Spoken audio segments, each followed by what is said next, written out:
your eyes. You went into me. Buenos días, mi nombre es Carlos Andrés Rivas Páez, estudiante de Derecho de la Fundación Universitaria Los Libertadores. Mi código es 2016-227-05701 y a continuación haré un video donde trataré de abarcar temas importantes de la materia de Derecho Procesal Civil.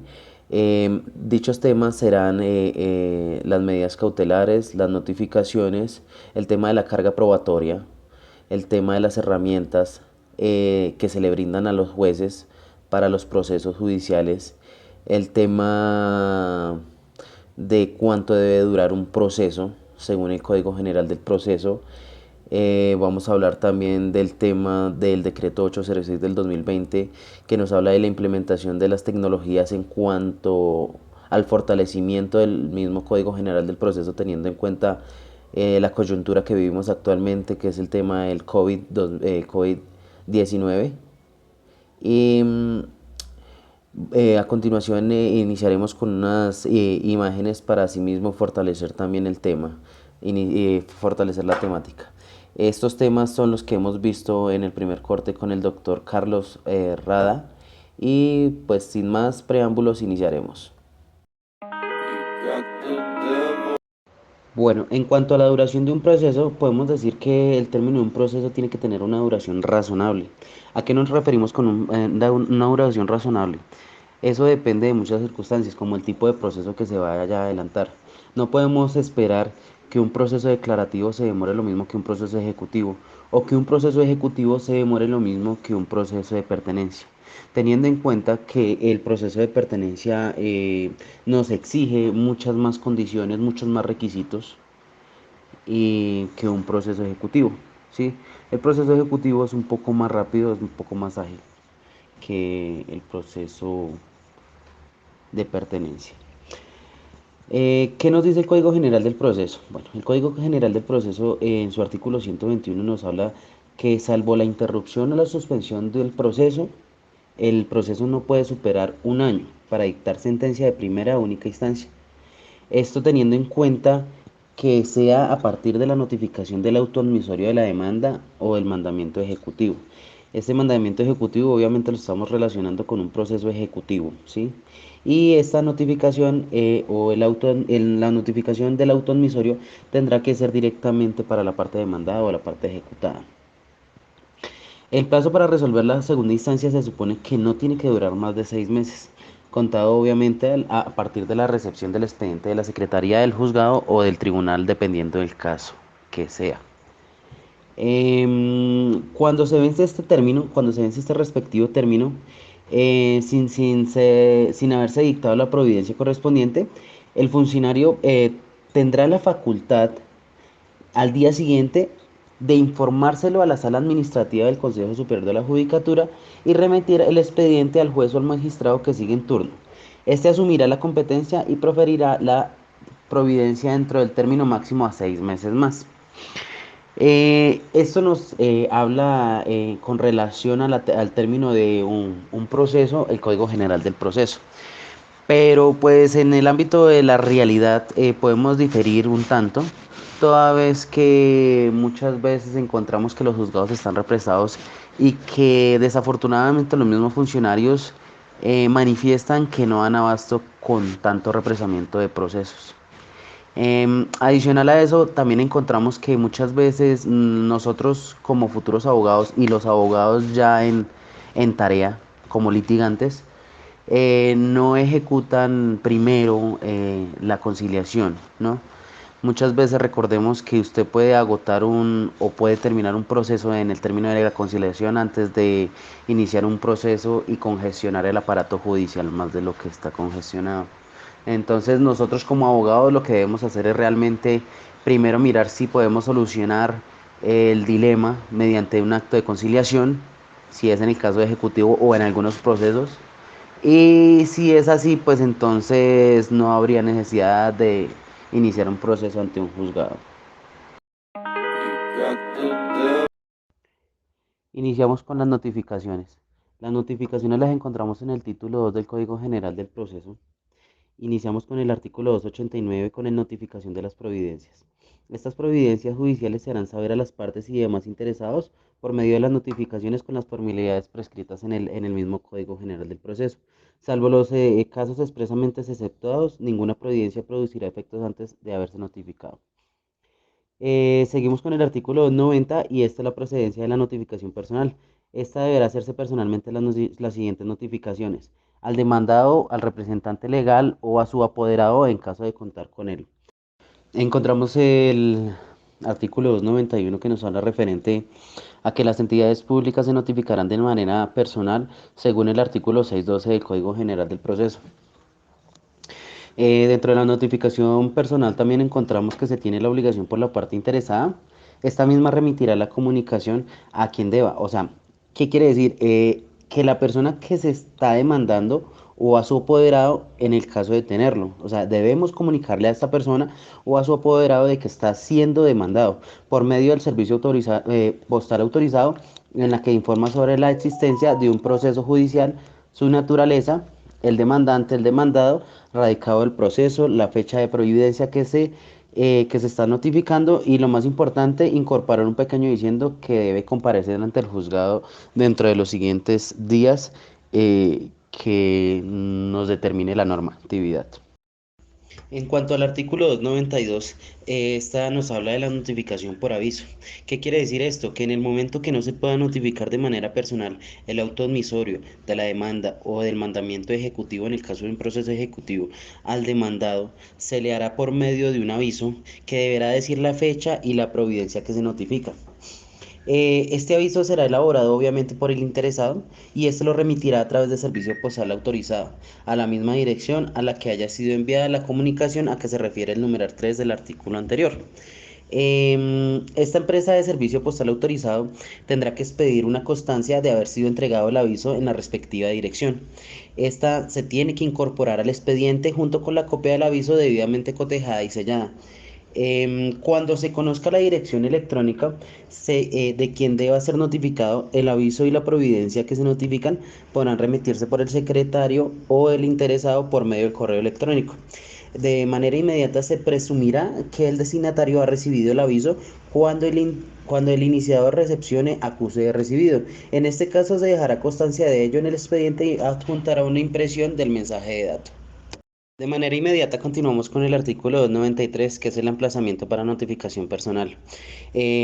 Básicamente lo que nos dice este artículo es que cuando el demandante o el interesado de una notificación manifieste o ignora el lugar donde puede ser citado el demandado, se procederá, digamos, directamente con el emplazamiento y eso lo encontramos en el artículo 108 del Código General del Proceso.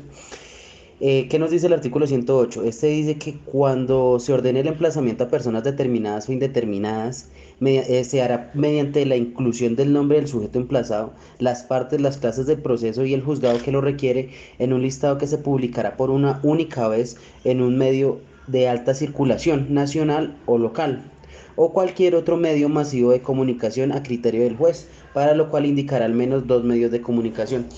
¿Qué quiere decir esto? Que normalmente siempre encontramos en el emplazamiento que el juez ordena que se haga la notificación o el emplazamiento más bien mediante un periódico de alta circulación.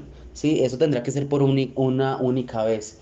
Normalmente estos periódicos puede ser El Tiempo, El Espectador, La República y también se podría hacer por una radioemisora de alta frecuencia donde muchas personas la puedan oír y se pueda escuchar este tipo de emplazamiento.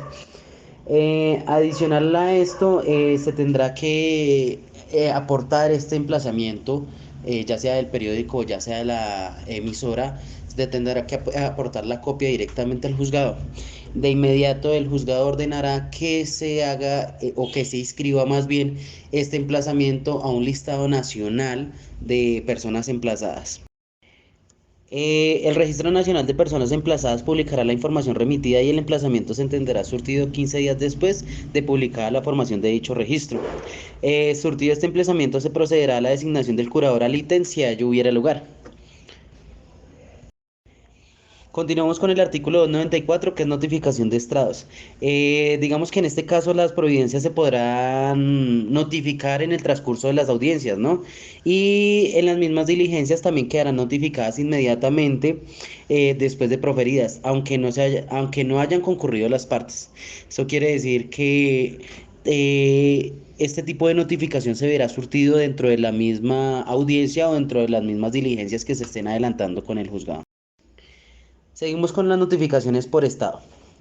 Estas notificaciones de los autos y las sentencias, eh, que no deben hacerse de otra manera, se cumplirán por medio de anotaciones en estado que elaborará el secretario del juzgado.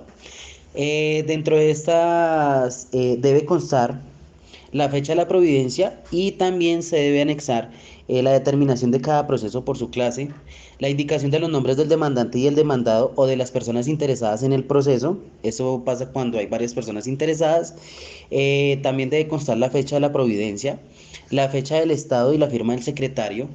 Este estado se fijará en un lugar visible de la secretaría al comenzar la primera hora hábil del día respectivo a la notificación y se desfijará al finalizar la última hora hábil del mismo. Por último, encontramos el artículo 96, que nos habla de la notificación mixta. En este caso, pues el auto admisorio de la demanda y el mandamiento ejecutivo se notificarán por el Estado al demandante antes de su notificación personal o del aviso demandado como tal. Terminadas las notificaciones, iniciamos directamente con el acceso a la justicia.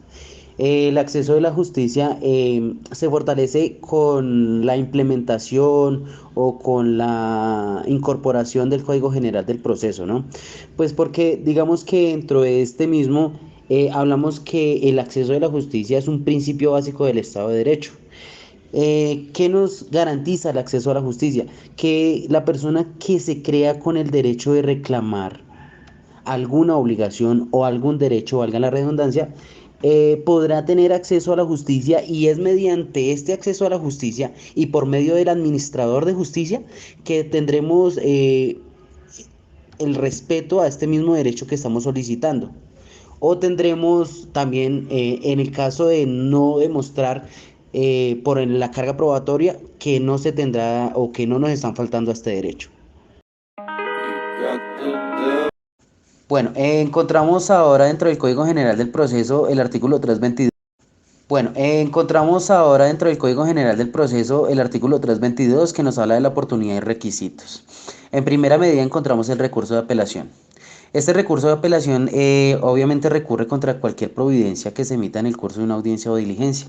Esta deberá interponerse de manera verbal inmediatamente después de pronunciada.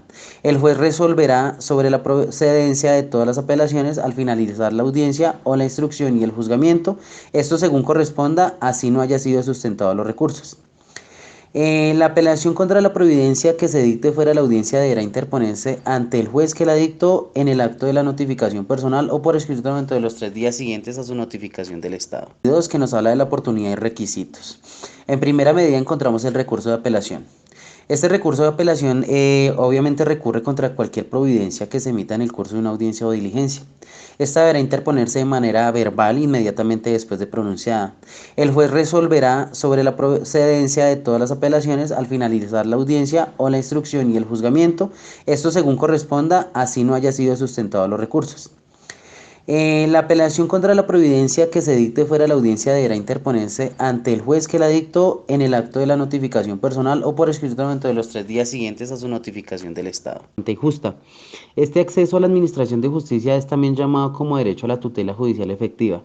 Se ha definido como la posibilidad reconocida de todas las personas residentes en el país de poder acudir en condiciones de igualdad ante los jueces y los tribunales de justicia para propugnar por la integridad del orden jurídico y por la debida protección al restablecimiento de los derechos e intereses legítimos con estricta sujeción a los procedimientos previamente establecidos y con plena observancia de las garantías sustanciales y procedimientos previstas en las leyes. Encontramos que también dentro de las herramientas que les damos al juez está el saneamiento, que lo encontramos en el artículo 42 del Código General del Proceso, dirigido a velar por su rápida solución presidir las audiencias, adoptar las medidas conducentes para impedir la paralización y la dilación del proceso y procurar una mayor economía procesal. También se hace efectiva la igualdad de las partes en el proceso usando los poderes que están o que el código les otorga. Encontramos las pruebas. Estas deben ser solicitadas por escritas y deben tener 4 principios fundamentales: la concentración, la inmediación, la contradicción y la publicidad. Dentro de la concentración encontramos que es la actividad en la cual el juez en un solo momento y en una sola etapa procesal decreta o practica todas las pruebas de manera conjunta y de manera unánime. Encontramos la inmediación y se da cuando el juez participa en la contradicción de la prueba. La inmediación permite al juez percibir de su fuente directa las pruebas y las alegaciones de las partes. Encontramos la contradicción. El derecho de la contradicción de la prueba se puede definir como la facultad que tiene toda persona de contravertir las pruebas. Esto nos quiere decir básicamente que es el derecho que tiene el demandante a demostrar la contradicción de la prueba que se está aportando en su contra. ¿Listo? Y encontramos por último la publicidad. El principio de la publicidad comporta la posibilidad de que todos los actos procesales sean presenciados o conducidos incluso por quienes no participan en el proceso como partes, ya sean los funcionarios o los auxiliares. Esto quiere decir que básicamente todas las pruebas tendrán una publicidad completa, todos tendrán acceso a este tipo de pruebas. Pues porque desafortunadamente antes de pronto se desaparecían las pruebas o nadie tenía acceso a esas pruebas, entonces era un poco más difícil controvertir ese tipo de pruebas. El proceso, el artículo 322, que nos habla de la oportunidad y requisitos. En primera medida encontramos el recurso de apelación. Este recurso de apelación obviamente recurre contra cualquier providencia que se emita en el curso de una audiencia o diligencia. Esta deberá interponerse de manera verbal inmediatamente después de pronunciada. El juez resolverá sobre la procedencia de todas las apelaciones al finalizar la audiencia o la instrucción y el juzgamiento, esto según corresponda, así no haya sido sustentado los recursos. La apelación contra la providencia que se dicte fuera de la audiencia deberá interponerse ante el juez que la dictó en el acto de la notificación personal o por escrito dentro de los 3 días siguientes a su notificación del Estado.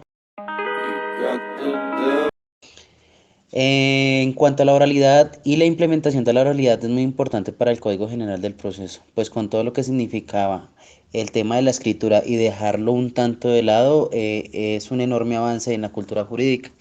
Pues antes de implementar el Código General de Procesos se ganaban o se perdían procesos por formalismos.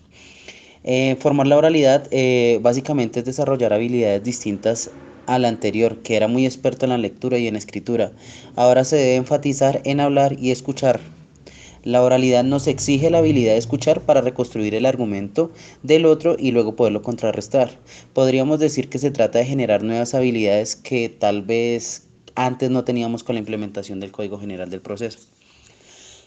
Algunos de los beneficios es que tendríamos más celeridad en los procesos, pues antes habían procesos que duraban 4 o 6 años y ahora con el tema de la oralidad se puede ahorrar todo ese tiempo y podríamos estar hablando hasta de un año, lo cual es una gran ventaja y se destaca que pues la verdadera virtud de la oralidad está en la justicia misma.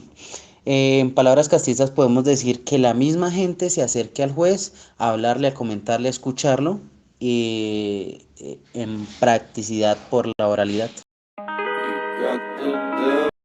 Bueno, y lo prometido es deuda. Vamos a tocar un tanto rápido el decreto 806 del 2020. ¿En qué consiste? Realmente lo que consiste es en facilitar el acceso a la justicia a través de los medios virtuales y agilizar los procesos judiciales por la coyuntura de la pandemia.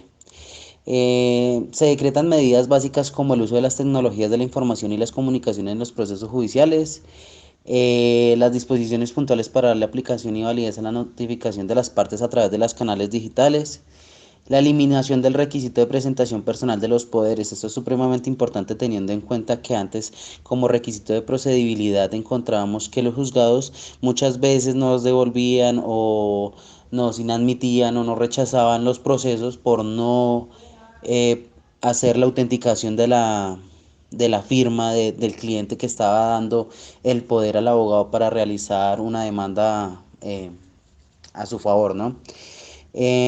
Otra es la erradicación de las demandas y sus anexos a través de las direcciones de correo electrónico que disponga el Consejo Superior de la Judicatura. En materia civil se plantea la segunda instancia y se podrá tramitar por escrito cuando no se hayan decretado pruebas de las mismas. En el tema laboral se plantea que la segunda instancia se tramitará de forma escritural mediante documentos electrónicos. Entonces, básicamente este decreto lo que hace es fortalecer el Código General del Proceso, tal vez como darle unas puntadas finales para el tema de la virtualidad y para el tema del uso de las tecnologías para así apoyar y supuestamente descongestionar nuestro aparato judicial.